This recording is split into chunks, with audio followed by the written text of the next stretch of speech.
This magnificently remodeled second-floor end-unit coach home has an expansive uninterrupted lake and golf course view, one of the best in Shadowwood, and its recent renovation has transformed the residence into a most appealing, bright, and airy living space, with no expense having been spared.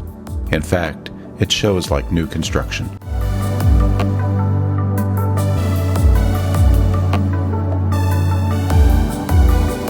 Soaring in volume, the vaulted and tray ceilings accent the enlarged living space that integrates the living room, dining room, huge kitchen, and a new storm-proof Florida room created from the lanai, maximizing the under-air square footage.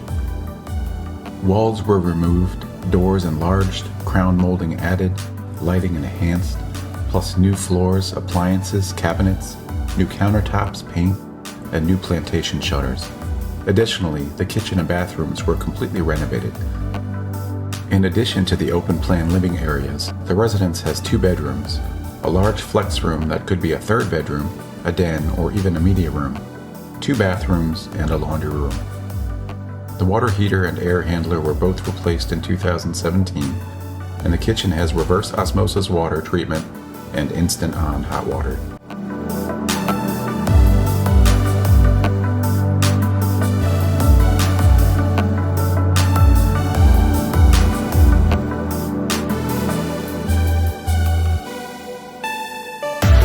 A spacious and stunning coach home, completely renovated. An end unit with open green space to the side and no nearby building structure. One of the best views in Shadowwood. You must see this one-of-kind residence.